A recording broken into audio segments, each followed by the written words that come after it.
They didn't know that in 10 minutes, everything would be over. This road had already chosen them. Not today. Not right now. It was just waiting for the moment. The car was moving forward. Steady. Calm. Without sudden motions. The engine ran smoothly, as if nothing ahead was out of the ordinary. The day was ordinary. Bright. Quiet. Too ordinary for what was about to happen. They laughed. Talked about simple things. About the road.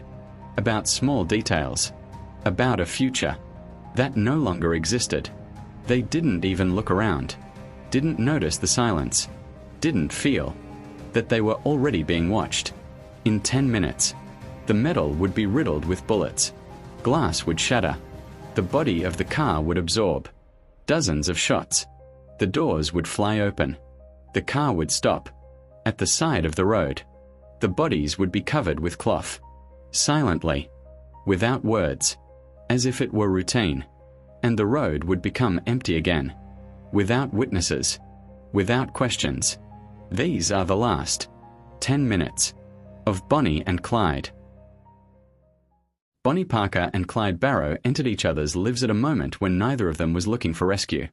They were already moving away from stability, away from predictability, away from a future that offered nothing but slow disappearance.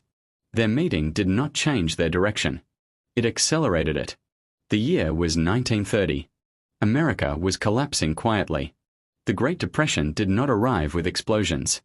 It arrived with closed factories, unpaid rent, and men standing in lines that went nowhere. Crime did not feel like rebellion anymore. It felt like motion. Clyde Barrow had already learned this. Before Bonnie, Clyde had been arrested, processed, and released. He had stolen cars, broken into buildings, and spent time behind bars. Prison did not reform him. It trained him. It taught him that the system was permanent and mercy was not part of its design. Survival depended on movement, speed, and refusal to stop. Bonnie Parker came from a different starting point but ended up at the same edge. She was young, small, and physically unimposing. She had worked menial jobs. She had written poems. She had watched her options narrow until imagination was the only place left to move freely.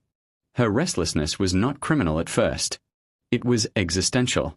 When Bonnie met Clyde in Dallas, the connection was immediate and practical. Clyde represented motion. Cars. Roads. Escape. Bonnie represented composure. Focus. The absence of fear. Together, they formed something that neither had been alone. A unit capable of continuing forward without hesitation. Their relationship solidified quickly under pressure. Clyde was arrested again shortly after they met. Bonnie did not distance herself. She remained present. When Clyde was released, she joined him without ceremony or doubt. That decision marked the end of any separation between her life and his crimes. What followed did not begin as legend. It began as routine. Stolen vehicles. Short trips. Low-risk thefts. Movement without permanence. Clyde handled logistics and direction. Bonnie handled control. Witnesses later describe her as calm during crimes, unshaken by sudden noise or confrontation. She did not panic. That steadiness made her essential. The road replaced structure. Days blurred into miles. Nights were spent in motels, cars, or abandoned spaces. Food was irregular. Sleep was fragmented. Weapons were always within reach. Guns were not symbols. They were tools. As their crimes continued, Clyde began to expand. Others were brought in. The group remained small and mobile. They avoided patterns when possible, but repetition was unavoidable. Similar methods. Similar weapons. Similar outcomes. The escalation was gradual but irreversible. Robberies led to armed encounters. Armed encounters led to gunfire. Law enforcement officers were injured and killed. Civilians were endangered.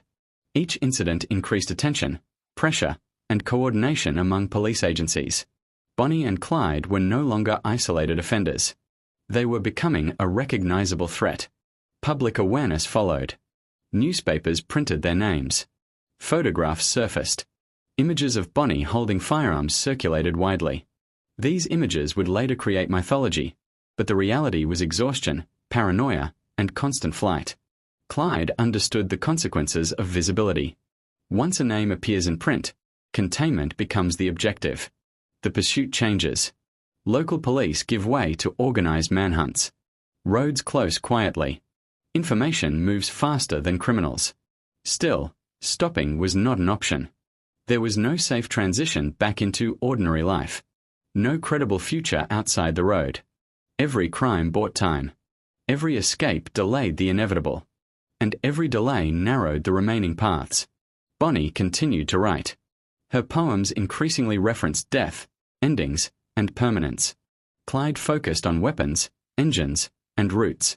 Neither planned for longevity. The concept of aging did not fit their trajectory.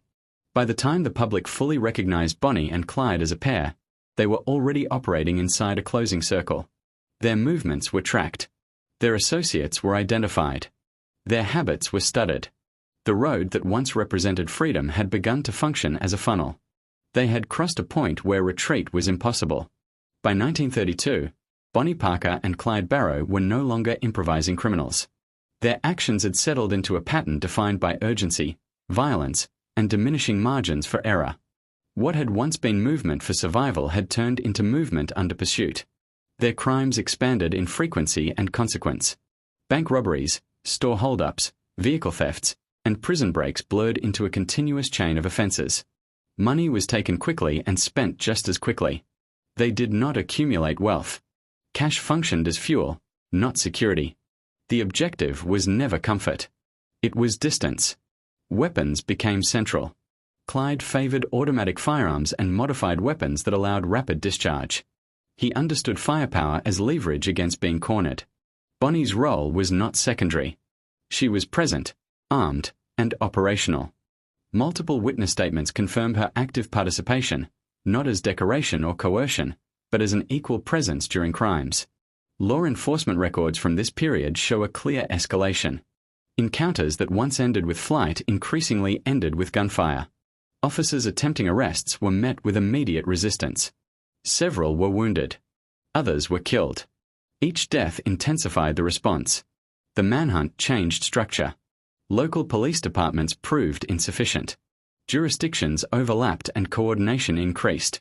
State forces and federal agents began sharing intelligence. Photographs, vehicle descriptions, license plate patterns, and witness timelines were centralized. Roads were watched. Towns were warned quietly. Informants were cultivated. Bonnie and Clyde responded instinctively, not strategically. They moved faster, stayed less time in each place, trusted fewer people. Sleep deprivation became routine. Paranoia was not a condition. It was a requirement. Physical toll followed. Bonnie suffered severe injuries in a car accident that left her partially disabled. Burns damaged her leg permanently. Walking became painful. Running became difficult. Mobility, once their greatest advantage, began to erode. Clyde adjusted routes and tactics, but speed could not fully compensate. Their circle tightened further when associates were arrested or killed. Some were captured and interrogated. Information leaked. Safe houses were compromised. Familiar roads became liabilities. Every decision carried the weight of exposure. Despite this, the crimes continued.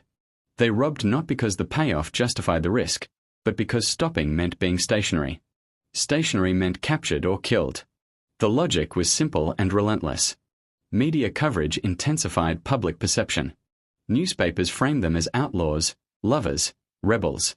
The reality documented in police files showed something colder. Repeated violent offenses committed by individuals who no longer saw surrender as a viable outcome. The mythology distorted responsibility. Bonnie and Clyde were not symbols of resistance. They were criminals operating under pressure, choosing speed over surrender, violence over capture.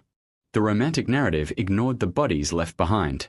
By late 1933, law enforcement focus narrowed almost entirely onto their elimination. Capture was no longer prioritized. The volume of charges, the number of deaths, and the repeated escapes had convinced authorities that arrest attempts were too dangerous. Plans shifted toward ambush and overwhelming force. Clyde sensed the shift. He avoided towns. He favored rural highways, back roads, wooded areas. Vehicles were changed frequently. License plates were swapped. But predictability crept in regardless. Certain roads offered better escape routes. Certain regions felt familiar. Habit replaced choice. Bonnie's condition worsened. Pain limited her movement. Fatigue accumulated. Her writing continued but turned increasingly fatalistic. She referenced endings not as tragedy but as certainty. There was no indication of a plan beyond continuation. Investigators, meanwhile, studied timing. They mapped movement intervals. They identified contacts Bonnie and Clyde could not sever completely. Family members were watched. Communication points were tracked. Eventually, a window formed. Information led to location. Location led to planning. Planning led to patience. The road that had once protected them now betrayed them. On the morning chosen for the ambush, law enforcement officers positioned themselves with precision. They selected a rural stretch with limited escape options. The terrain favored concealment. Firearms were prepared for immediate and sustained use. Bonnie and Clyde did not know they were driving into a termination point. The car moved as it always had. The engine ran steadily. The road appeared empty. No sirens. No visible barriers. No warnings. Years of movement had conditioned them to expect danger to announce itself. This time, it did not. The pursuit phase was over. The hunt had ended. The final moments would not be chaotic. They would be decisive. The morning was clear. The road stretched straight and empty, lined by low trees and fields that offered no cover, no warning, no escape. Bonnie Parker and Clyde Barrow drove as they always had. The engine purred. Tires hummed against asphalt. The car was ordinary. The passengers were anything but. Inside, they were quiet. Focused. Conditioned by months and years of flight, they moved with precision. Guns were present, loaded, within reach. Not for ceremony. Not for show. For survival. For inevitability. Somewhere ahead, hidden, authorities waited. Officers had studied patterns, tracked associates, analyzed timing. They had concealed themselves with patience. Every angle calculated. Every shot prepared. Every moment rehearsed. Clyde accelerated slightly. The stretch of road offered no suspicion, no hint of the trap laid ahead. Years of experience had honed him to anticipate threats, yet this time, the danger was perfect, invisible. It had no tell. No signal. No last warning. Bonnie adjusted her posture. She scanned the road. Every instinct told her danger existed. Every experience whispered caution. But there was no way to outrun what was coming. The pattern was closed. The lead officer, positioned 30 feet into the undergrowth, waited. The ambush had been constructed for maximum certainty. Firepower, cover, and line of sight were synchronized. This was no ordinary arrest. This was execution by circumstance, precision, and inevitability. Clyde's car entered the zone. The engine's sound was ordinary. The tires spun predictably. The duo inside had no inkling of timing, placement, or intent. Their reflexes, honed for years, could not predict the premeditated geometry of this assault. The first shot shattered calm. Metal screamed. Windows exploded. The car jerked violently. Tires skidded. Clyde's hands gripped the wheel. Bonnie ducked instinctively. The vehicle fishtailed. Years of evasion, months of skill, could not overcome the design trap. Bullets tore through the body of the car. Glass-cut skin, tore clothing, shattered the illusion of control. The engine roared, then choked. Doors bent. The vehicle slowed against the violent geometry of fire. Moments stretched. The vehicle skidded, veering off the road. A cloud of dust rose. The machine halted at a crooked angle, resting against earth and grass. No roar of pursuit followed. Silence settled almost immediately. Only the rattle of spent metal remained. When the officers approached, they found bodies covered with cloth. The faces of Bonnie and Clyde were exposed just enough to confirm identity. The road returned to its emptiness quickly. Witnesses later described the scene as stark. Minimal. Cold. Documented with care. Investigators recorded every detail. Tire marks. Bullet entry points. Shell casings. The landscape itself was evidence. The way the vehicle rested, the scattering of fragments, the stillness of what had been movement. This was the end. No dramatics. No final words. No heroic gestures. Just the cessation of motion and the documentation of consequence. The hunt concluded. The pattern erased. The road emptied. The myth would grow, but the fact remained. 2 lives ended in precise alignment with a plan that left nothing to chance. The field notes, the photographs, the measurements would survive. They would detail the last 10 minutes. They would quantify the event. Every second, every meter, every bullet accounted for. Yet the human element, the fear, the decision, the instinct, was reduced to observation and inference. Bonnie and Clyde were gone. The roads they had traveled, the vehicles they had commandeered, the people they had touched, all became part of investigation records. The landscape retained memory only through the angles of impact, the debris of action, the absence of flight. In the end, the road returned to quiet. Traffic passed. The wind moved through trees. Time resumed its ordinary course. 2 lives were documented, concluded, and preserved in cold evidence. The story closed. The hunt ended. The names, Bonnie and Clyde, were recorded, remembered, and mythologized. The road itself carried no sentiment. Only facts remained. Dear friends, if you found this story of Bonnie and Clyde compelling, leave a comment below and let us know what you think. Hit the like button if you want more stories like this, and don't forget to subscribe to follow our channel. We want to hear from you. Tell us in the comments which story you'd like us to cover next, which historical figures, criminals, or events you want to see explored. Your suggestions help shape the next investigations and keep these stories alive. Thank you for watching, and remember, history is not just events.